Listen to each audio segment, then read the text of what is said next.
Welcome, everybody. Um, my name is Jungwon Kim. I'm with the Rainforest Alliance. I'm going to just wait a little bit before we get started to allow for more people to sign on. Please make yourselves comfortable. Make sure you have a cup of tea or um, a glass of water, something to enjoy, because I think this conversation will be so interesting that you're not going to want to step away.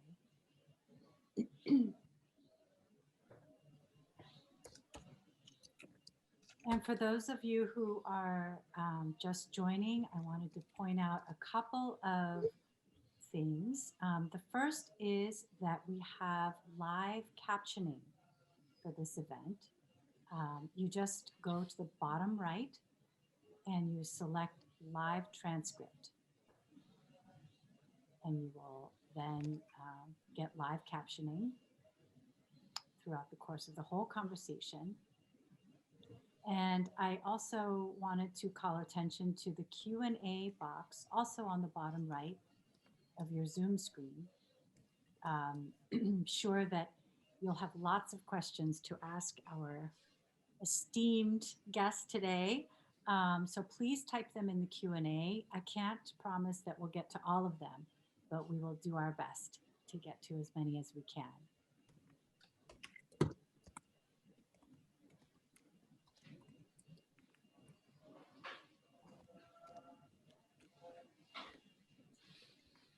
And maybe we'll give people 1 or 2 more minutes to sign on.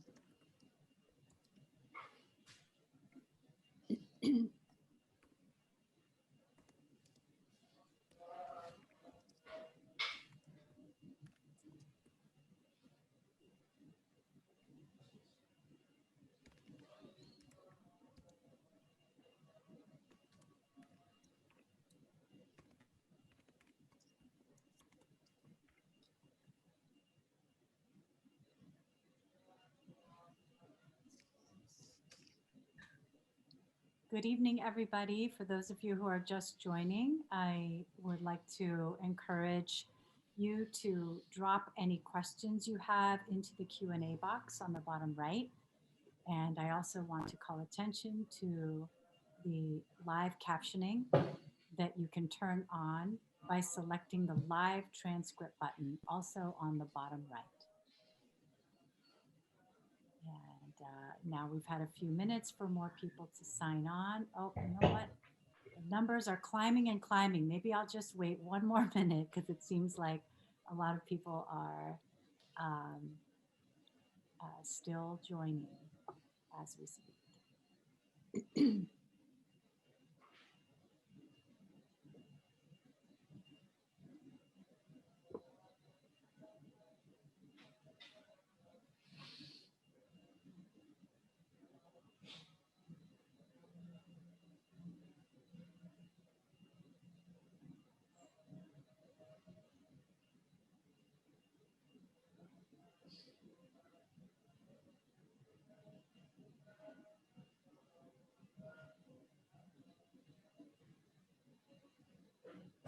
Okay, and I already see a couple people in the question and answer box. Thank you, Jonathan. He is pointing out that the Q&A is in the bottom center for him, not on the bottom right. But it should be on the bottom. So if you have questions that you would like to pose to our guest today, please put them in the Q&A box, and I will try my best to get to as many as we can. And go ahead and turn on the live captioning, also on the bottom, by selecting live transcript if you need that. Okay, so I think we can get started now. Welcome, everyone. My name is Jungwon Kim. I'm with the Rainforest Alliance. And I wanted to first say thank you to all of you who are joining us today. This is a conversation that I've been looking forward to for weeks.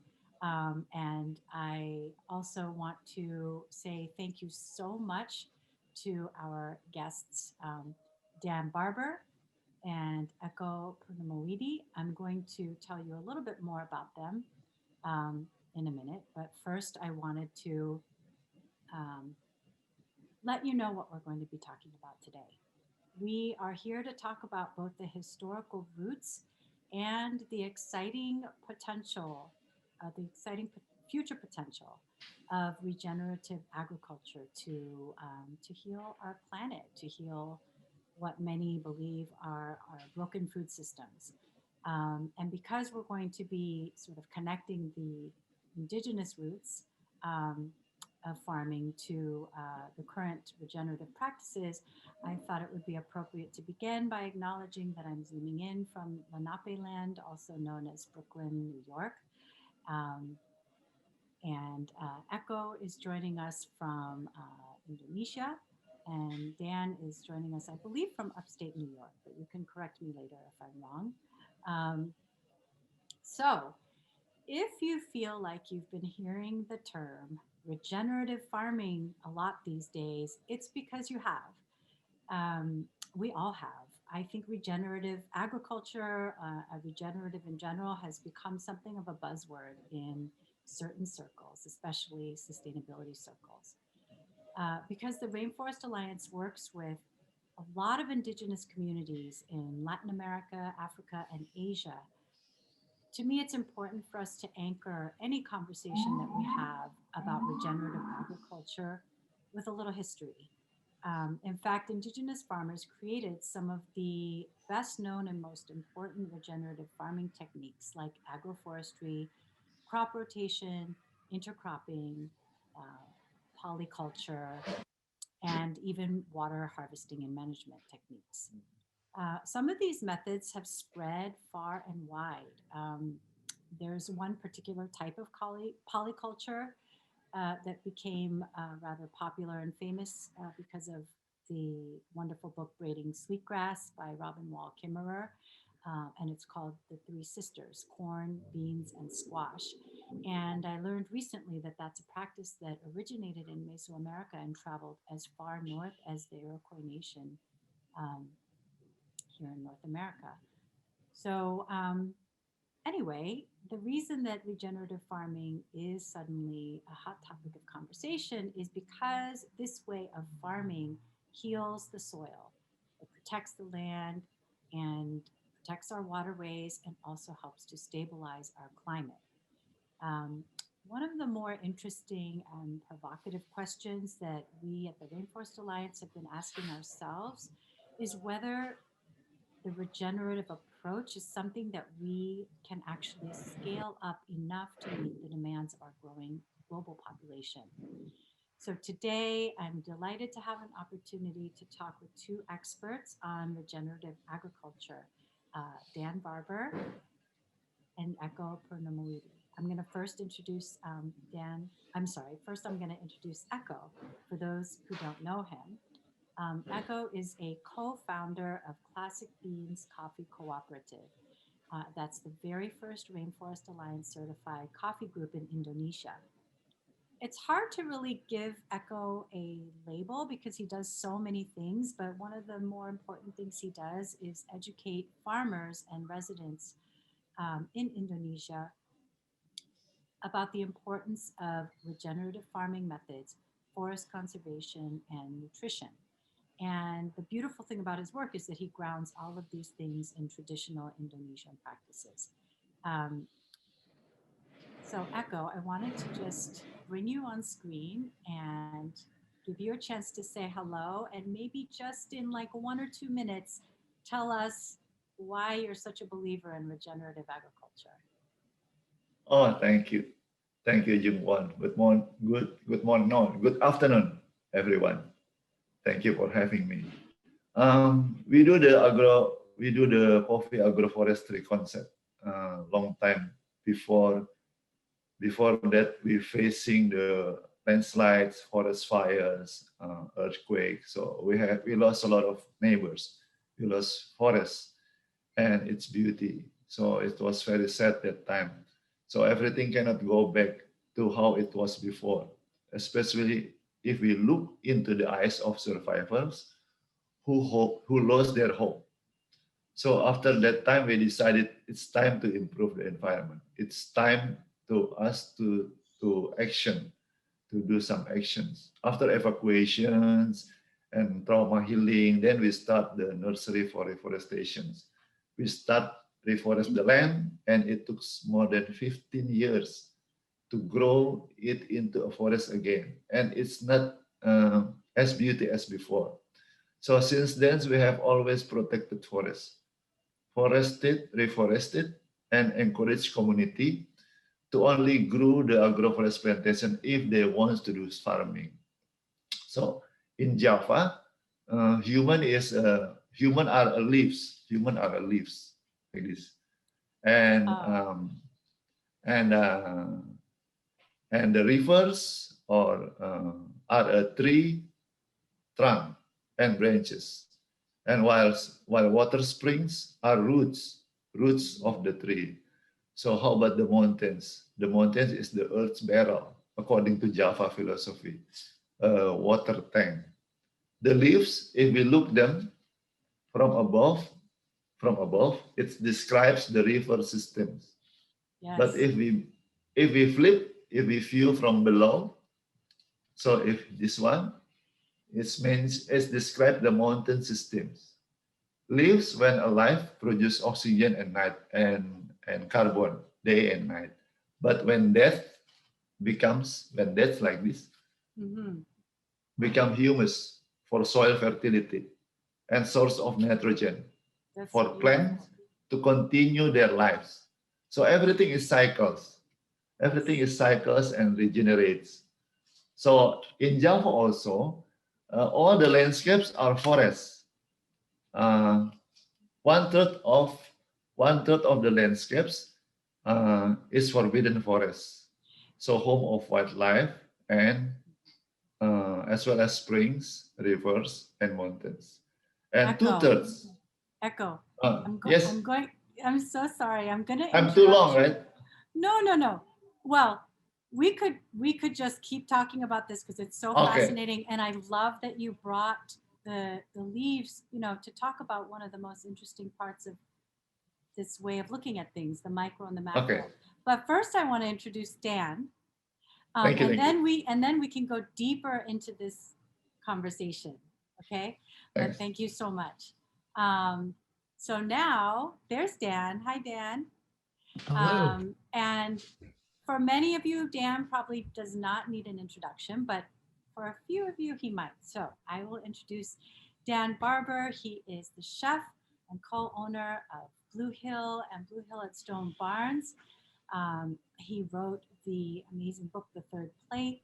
He is a thought leader on food and agricultural policy, and he has been really devoted to educating the broader public about the importance of good food, good farming, and more recently, good seeds, and how all of these things are interconnected.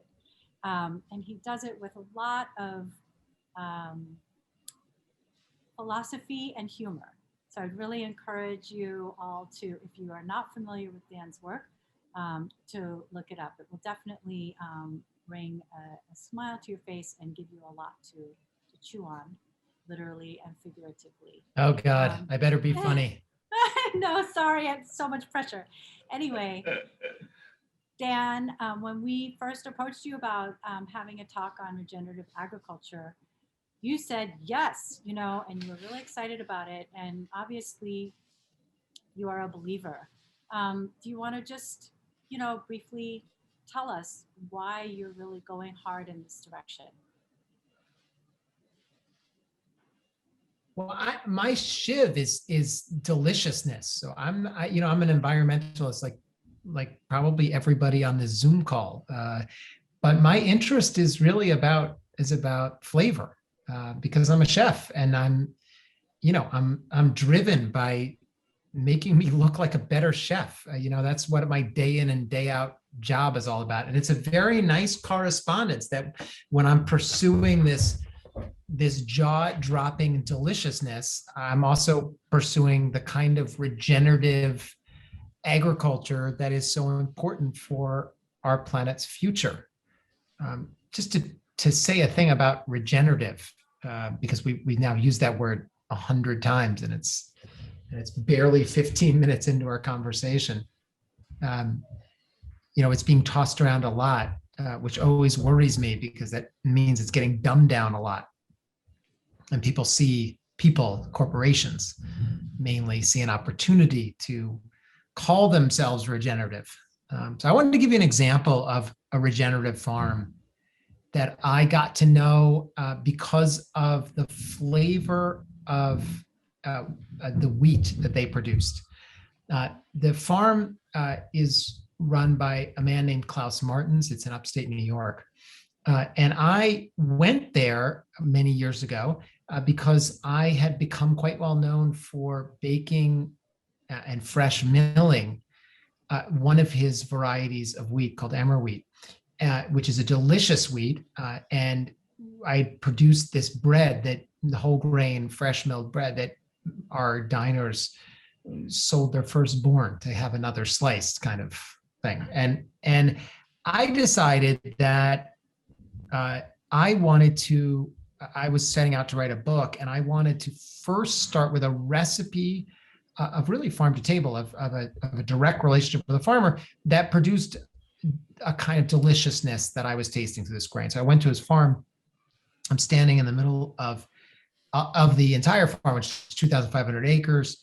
And I realized something right away, which was not flattering about me. It was a little bit recognition of an emperor without clothes, because I didn't see wheat all around. It wasn't amber fields of grain, like you see in the iconic American landscape photographs. It was a very diverse farm with very little wheat. There was buckwheat, there was barley, there was flax, there was some corn, there was soybeans, but really wheat was here and there. And what I learned in that first 10 minutes of my introduction to Klaus's farm was that he was growing a great, complicated diversity of different grains and rotating them in this kind of fantastically precise rotation for soil health, to improve soil health. And what he was doing by doing those rotations and that diversity was creating the kind of fertility that was locked and loaded in the soil that then provided the wheat that I had become quite well known for with the flavor that it provided. And what I realized in that moment was I was only supporting a tiny slice of the farm. This wheat that he was growing, everything else was there to support the wheat, but I wasn't buying it. And that was really my introduction into true regenerative agriculture, which is organic agriculture, which is about growing a diversity of different crops to ward off pests, to improve soil functioning, and ultimately improve nutrition and flavor. And it was a before and after moment for me, really. And as I said, an embarrassing one, because I was celebrated as a farm table chef, but I was the 1%er. I was supporting this part of the pie. And when I went back to my restaurant, and from then on, I went to support the whole farm. And the whole farm meant using and celebrating all these other lowly, and I say that quote unquote, because in America, I think grains like barley are lowly. But of course, around the world, they're very much celebrated for their deliciousness, for their health benefits, and for their ecological benefits.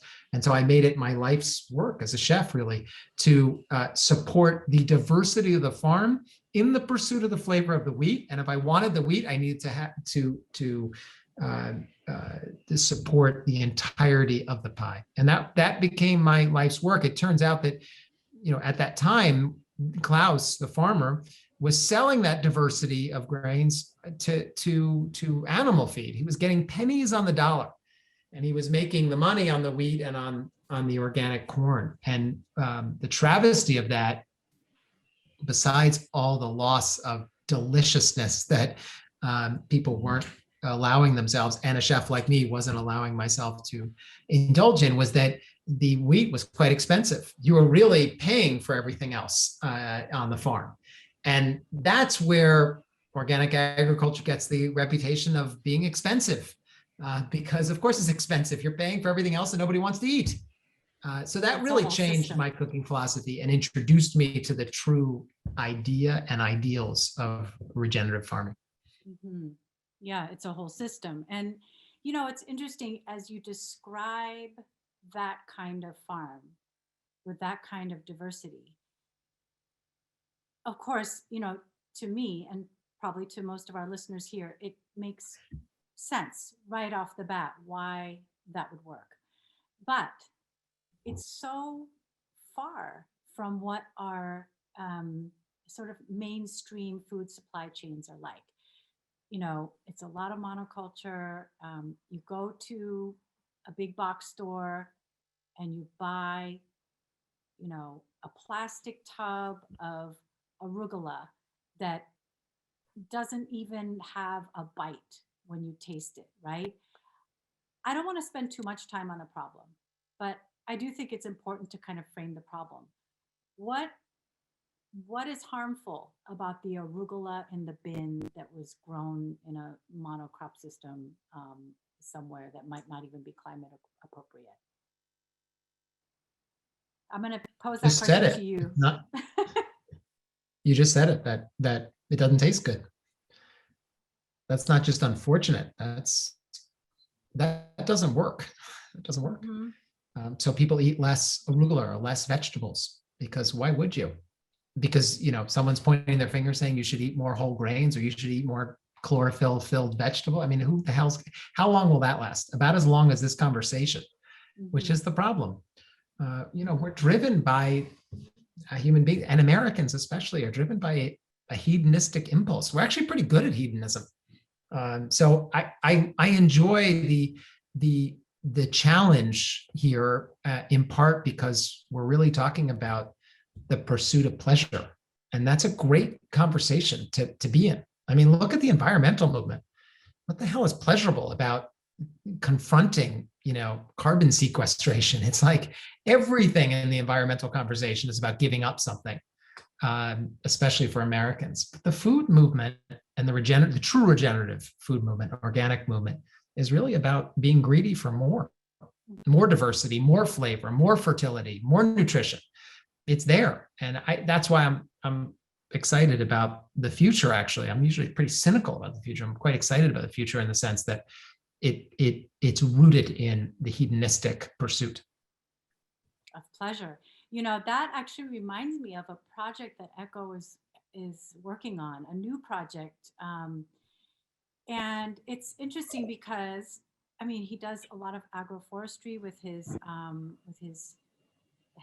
fellow farmers in Indonesia, but he's embarked on a new project to reintroduce a variety of flavors and different kinds of vegetables and fruits to Indonesians who had kind of gone into the direction of, you know, eating a lot of monoculture rice.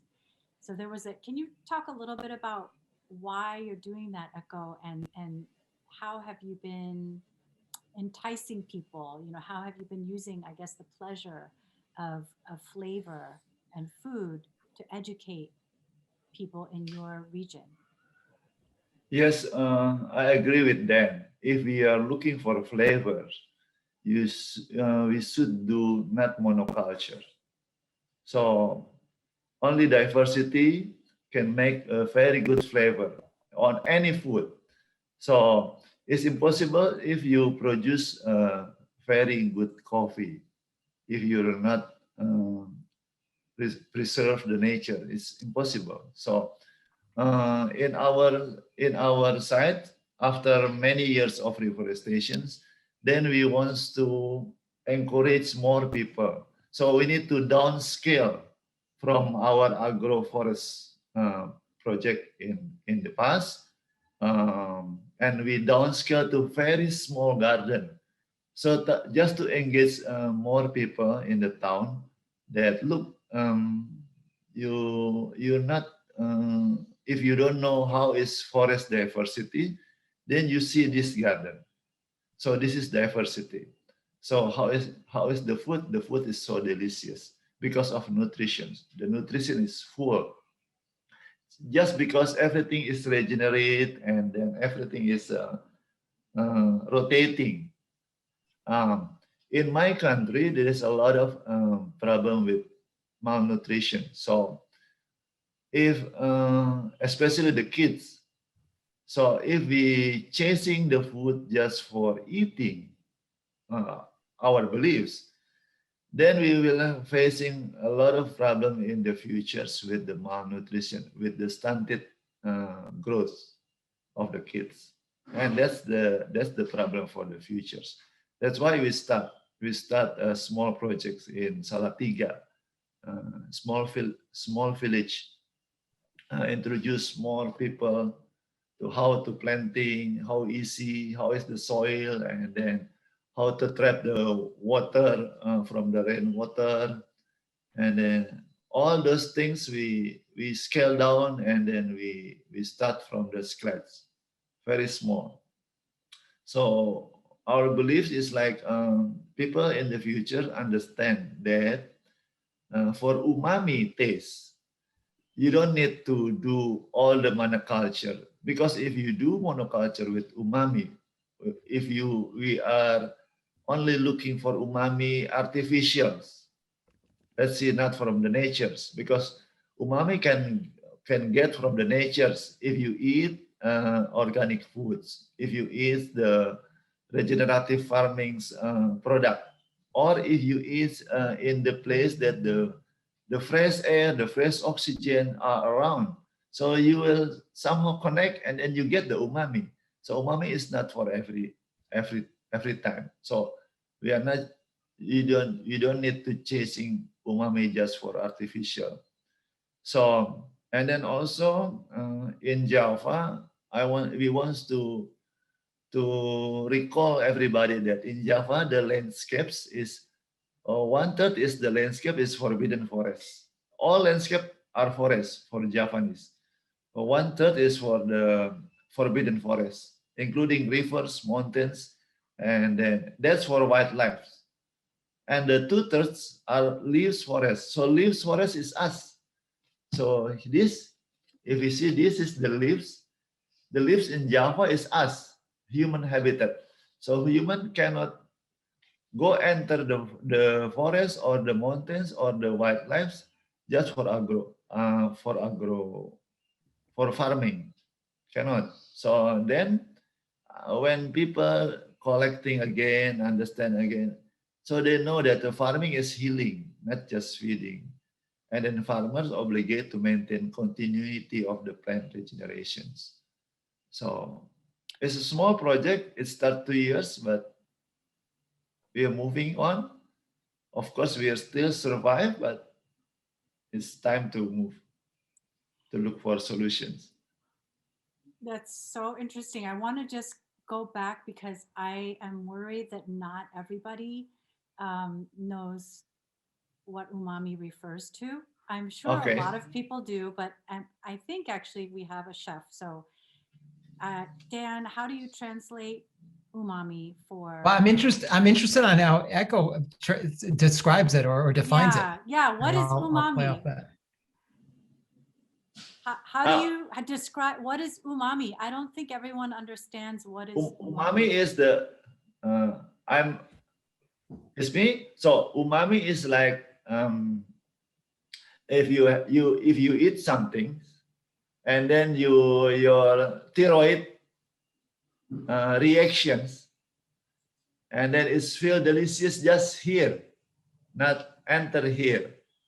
So but this umami taste only can get if you get a very good food materials like organics or the product from the regeneratives, and at the same time you have the fresh air around like forest, not pollution air.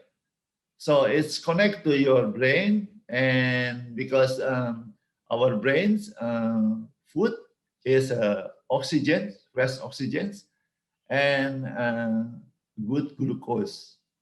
I mean, glucose is not from the monoculture. So then we get the umami taste.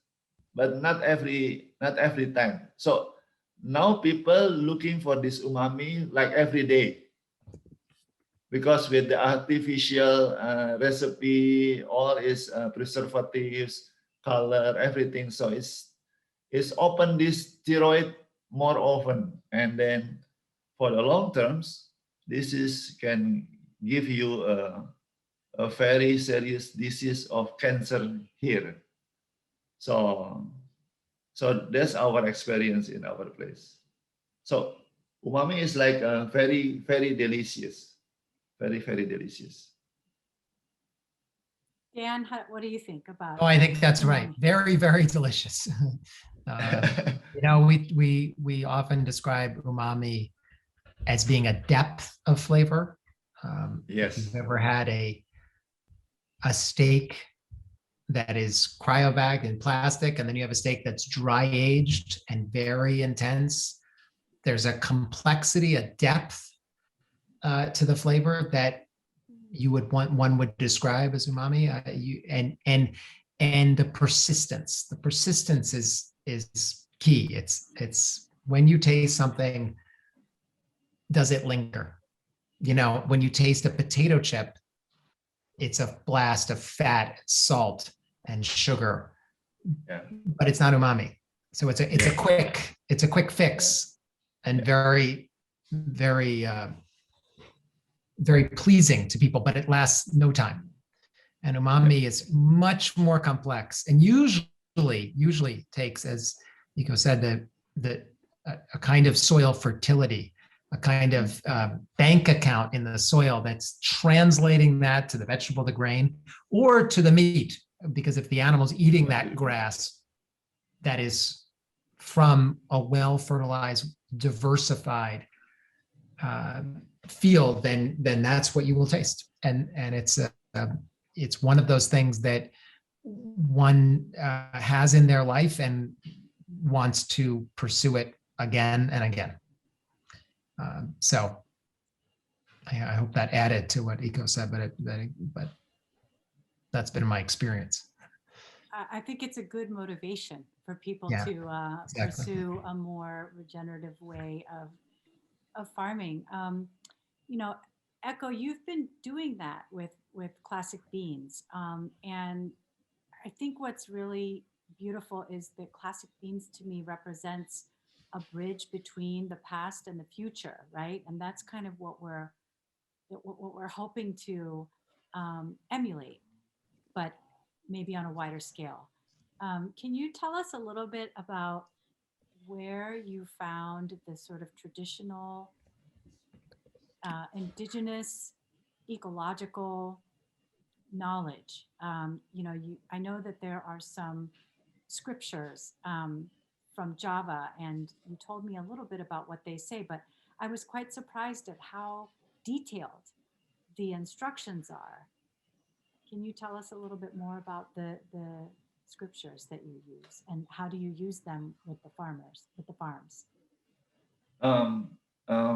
Because the coffee in Indonesia is everything smallholder. Smallholder means less than 1 hectares. So a lot of farmers involved in Indonesia, coffee smallholders.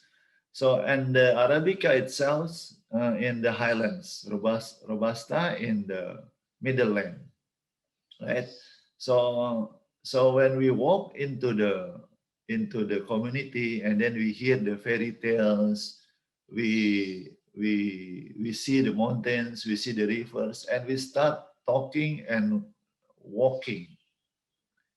But when we walk into the natives, we don't using the shoes. It's barefoot.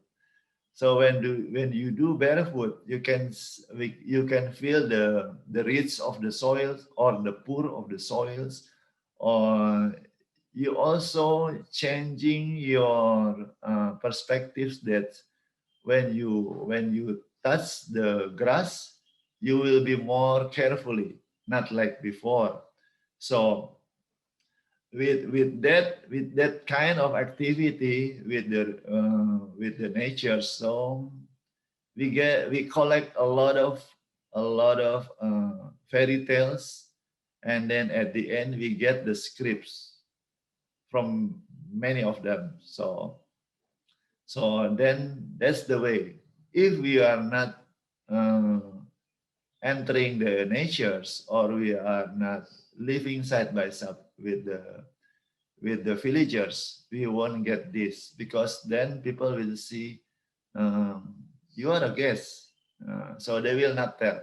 But if you are knocking their door, living with them like 2 years, so they will starting open the secrets of the Java agriculture. And it's also a bit difficult because we need to learn the climate in terms of, we see the stars configurations. So it's not easy, but I'm still learning.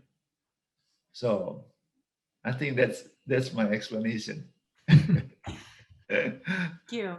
I think I must have misunderstood, and maybe you're not talking about scriptures, but you're talking about transcribing and writing down traditional knowledge that is kind of passed down orally among people who live there in fairy tales or in folklore or even superstition, whatever they may be.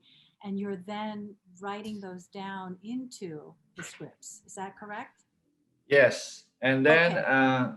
and then also we found the scripts in Java in the long. We have somehow people all over the Java in the past, they put the scripts in one mountain. So in West Java, near Mount Cikuray. So they put the scripts there as we call it. They call it Pustaka Buana. They call it Pustaka is library, Buana is word. So it's word library. All those scripts base mostly is for the agricultures.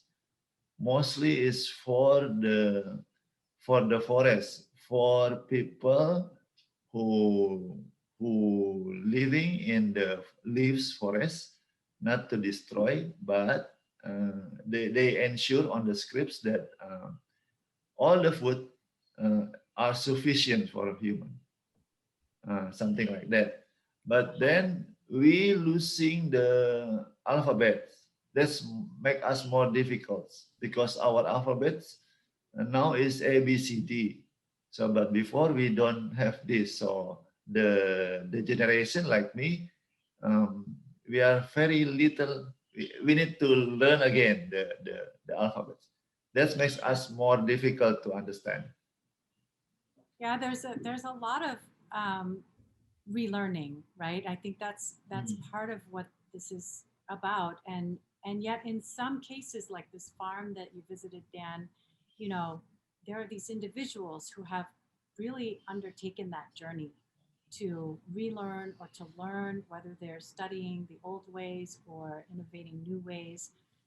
They've really taken the time um, to learn. And what's so interesting to me in talking to Eko or hearing about this wheat and barley and sorghum and this sort of intercropped farm upstate is the sheer diversity. It's the diversity of stories. It's the diversity of worldviews. It's the diversity of actual farming methods.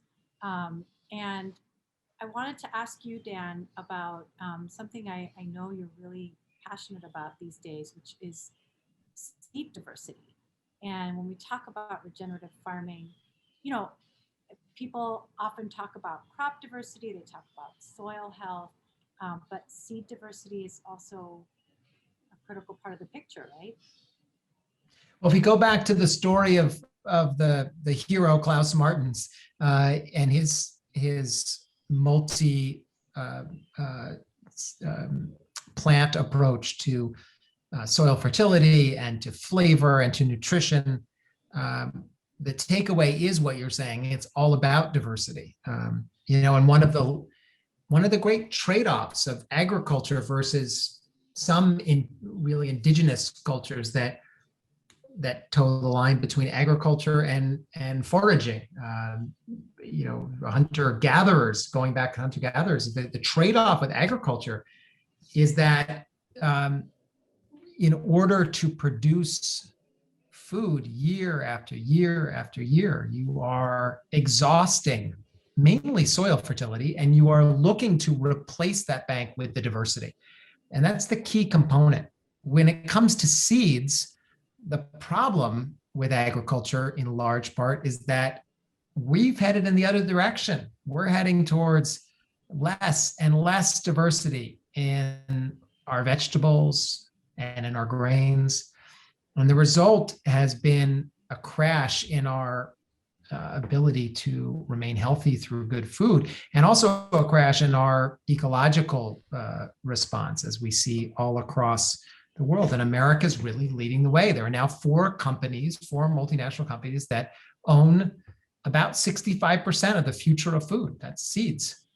So I've taken my sort of graduate education was after leaving that farm, and my moment of both embarrassment and pivoting how I approach my menu and my cooking was to dig deeper, because what was Klaus growing besides that wheat? Well, I said it was amazing emmer wheat, but that barley and the buckwheat and the oats and all the other grains that he was using in that rotation for the fertility, those were all animal feed.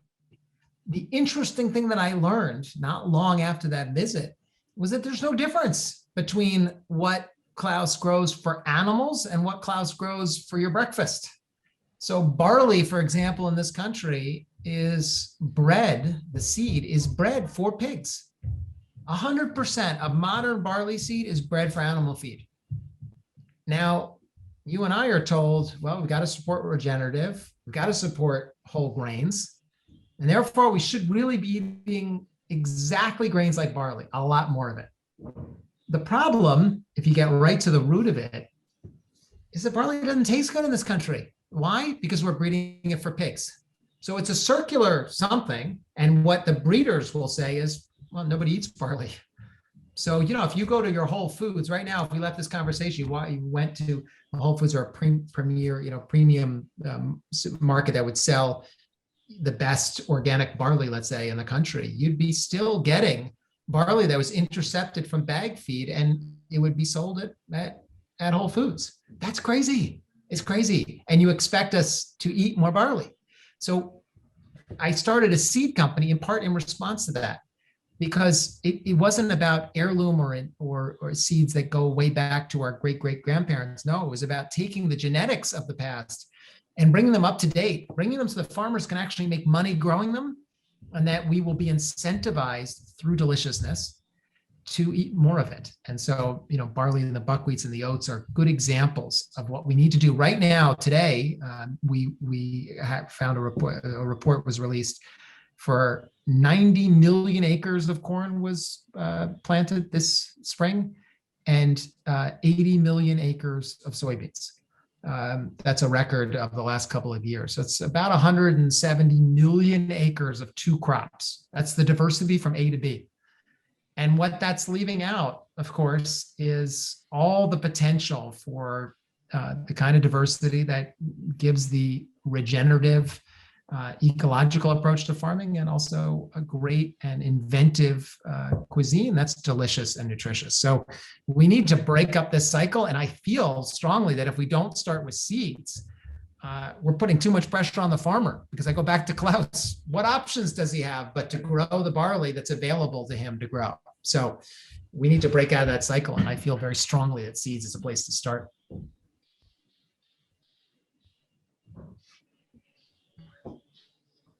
I think you're on mute. I want to hear your question. Thanks, Dan. It was such a good question that I forgot. No, I'm just kidding. Breaking out of the cycle is the question of the hour. And, we know what works, right? We, meaning the three of us in this conversation, we've already talked about some examples. The wheat and barley farm that you visited, Klaus's farm, the work that Eko is doing with classic beans and, growing coffee in the forest, as they call it, right? So we know what works. But so far, the examples that we have are small scale and fairly labor intensive, from what I understand. How do we get from here to the future that we envision, which is really, scaling this up so that this becomes the sort of normal way that we begin to grow food and the normal range of flavor that we expect to taste in our food? I don't know if there's an answer. I'm just, it's a question we talk about all the time at the Rainforest Alliance. How do we get from here to there?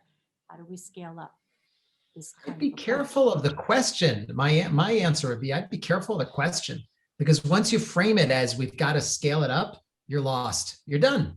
You're done. If we're not returning to a more localized, regionalized economy, agriculture economy, then forget it. There is no way to scale this. It's preposterous. Our American or Western, but really American invention of agriculture is new. It's 30 years old, 40 years old. There's this like all new. It's before that. And still today, the average farmer's on 5 or less acres. What America is like, it's the exception to the rule. That we are exporting these crazy ideas to the rest of the world. Well, that's completely backward. And it is backward. It is backward. I mean, the idea that there are 2 crops commanding 200 million acres that's not going to last. I wouldn't bet on that. I wouldn't invest in that. I don't see. That's why I'm being more exaggerated than I need to be, because your question is very fair. It's, but yeah, we can sit here and talk about feeding, a chef who has a white tablecloth restaurant, or someone who's lucky enough to be close enough to an indigenous foodway where they can tap into that. But the truth is, the future of agriculture should really be about the regionality and these ideas really spreading rather than scaling. And, that means that the barleys and the buckwheats and the oats are there. They're just looking much different depending on the region that you're growing them. And that's where you get the cuisines, that's where the pleasure comes from. Look around the world and every region. I mean, there's 150 different rice risottos in Italy. Italy's the size of New York, It's like, we're talking about America's huge country. We should be looking at very specific micro regions where the culture of the people determine, in a conversation with what the agriculture needs to produce, a pattern of eating that sustains itself. That really is cuisine. That really is the history of agriculture. It's just this whole scaling deal, and monoculture is just new, and it's intimidating because it's some powerful corporations. But you also look at it and you think, if you and I were to go outside and see a factory, billowing black smoke, and I said to you, Jungwon, that's the future of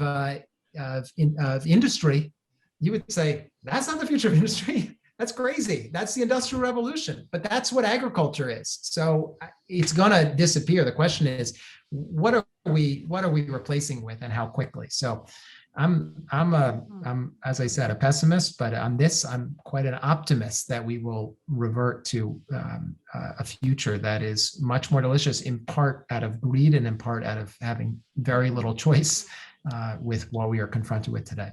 Anyway, I turn it over to you. I think you're flipping the question on its head and saying, instead of scaling up, we should be thinking about scaling down and I don't want to say Indonesia is very different, and we're now sort of talking about the United States, but scaling down our culture of food, or scaling down our food system. And stop imposing our system on people like Eko, which is happening more and more. I mean, that's also true. It's not just that we have a very unsustainable agricultural economy here that won't last. It's that we are pushing it around the world, and that is, and largely we're doing it through seeds. Yeah, and very true. That's the danger. Well, switching back to maybe the Hope channel, I just realized suddenly it's 6:50, and I want to leave a few minutes for questions. There's a question from the audience that I think is really good for Eko, because Eko went through this process himself. How difficult is it, or how long does it take to re-nourish or restore soil after it has been depleted from monoculture? Oh, that's good questions. Great question. But you need to trust the nature. There is a lot of miracles. So let's see.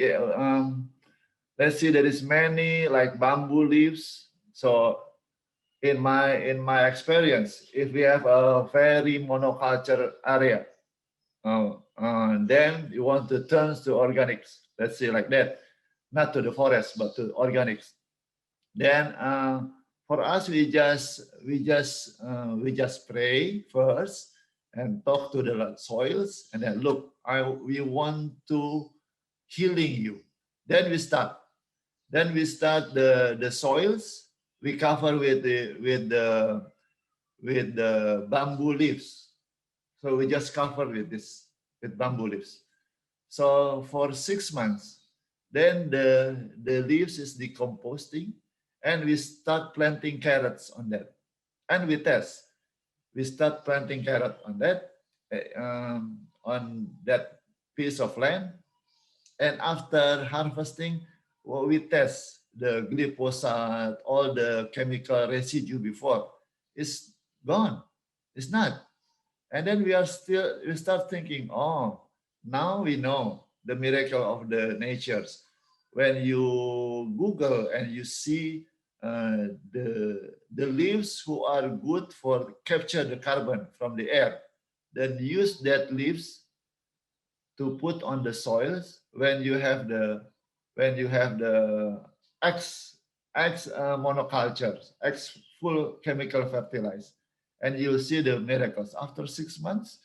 And then the residue, the poisons, the chemicals, is not goes into your carrot, but goes the leaves of the bamboo catching it. That's our experience. So a lot of miracles. So because when we stop chemicals and then we do something to the soils, then all the microbes will start. Our experience, another experience, when we start this small project in the Cagar Pangan, we make a water trap, and then we cover with bamboo. That's it. Then we work on the soils, but we wait. When we wait, we planting the flowers. We are not planting the carrots or all the vegetables. We're planting the flowers. So once the flowers grow, and then suddenly all the insects coming, and then we'll see, oh, this is the nature already come back. Then we start planting vegetables.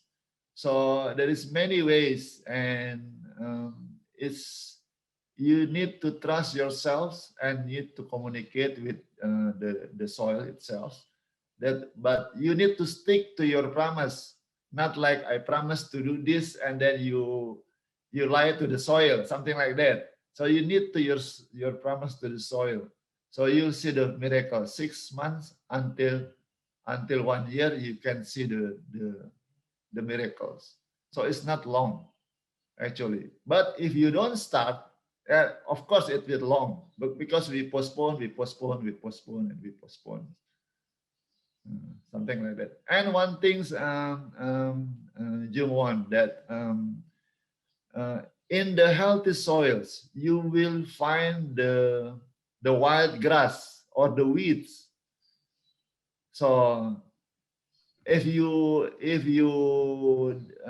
diligent enough, you can take this weed and then Google or give to the lab, and there is a lot of herbal medicines on this very fertile soils. After you restore the soils and you see the weed, it's better you see the you see them and then you study them, because a lot of herbal medicines growing from the healthy soils. That's because of the microbes, and also because the insects, the bees, and the birds bringing the seeds. So I agree with Dan, seeds is important, but you need to prepare your soil to diversify. Actually, it's not us to diversify our garden. It's all animals. But what we need is to prepare our place to back the microbes inside the soil, start working, and then fertile the soils. Is that answering or not? Yeah, beautiful. Beautiful. Thanks, Very thanks, good. Dan. It's No, like a but can you conversation. imagine the wisdom that's lost when we start planting our monoculture to feed the world? Just that alone is priceless. Yeah, that Eko and his fellow farmers are in conversation with the Yeah. soil.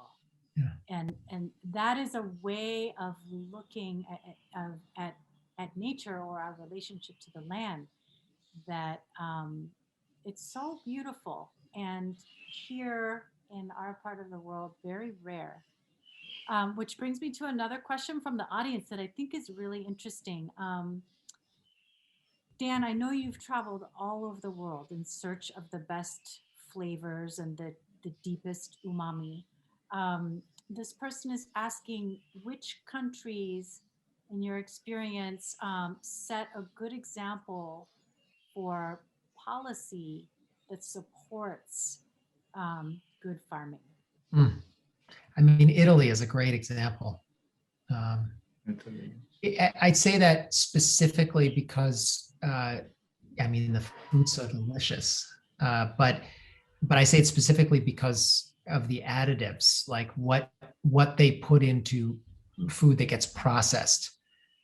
There's so many laws in this country about what you have to add: vitamins everywhere, because in minerals, because it's not in the soil. And so, it's such a westernized conception of food. It's such a westernized conception of life. You just said worldview. I think that's the right way to say it. What's your worldview? Are you about intervention? And if you are, you're believing in big pharma, you're believing in westernized medicine, and it's not that I'm a Luddite. I mean, it's not, I and all of us have profited from Western technological advances. I just got my second vaccine, so I'm not one to really skewer the idea that medicine and technology is a bad thing. It's just, what's your worldview? How far have we gone? How off kilter have we become? And what's so fascinating to me about what Eko's saying, and what I have learned from just indigenous cultures and really heritage foodways, is the attention to what you said, that conversation with nature, and the idea that the best cooks and the best doctors were the same people. That was never a separate thing. Never. That's all a Western idea. And it's a new idea. I just keep saying that. It's a new idea. That's why history is so interesting. It's like, you think about this as like, oh, there's always been this bifurcation. There hasn't, never, ever in 9,900 years of agriculture, pretty successful agriculture, actually. So there's a lot to learn about what Eko's saying, and a lot more to learn that actually is not about turning back and being, kumbaya about your relationship with nature. It's really about wisdom that is the only way forward. And so marrying that with a futuristic, because so much of what's embedded in that knowledge is futuristic, it's biological. And we are so, besides the intervention idea, we're so fixated on a linear interpretation of everything. You plant a seed, you get X amount out of a field, but it's biology that's lost, and that's really the lost language, is the biological functioning, which is complex, inefficient, very hard to understand, almost mystical. And there's a reverence for that, and that's where it comes down to being reverent for nature, and that conversation that you mentioned. So we have a lot to learn. Have a lot to learn, and I feel like we could talk about this for hours more.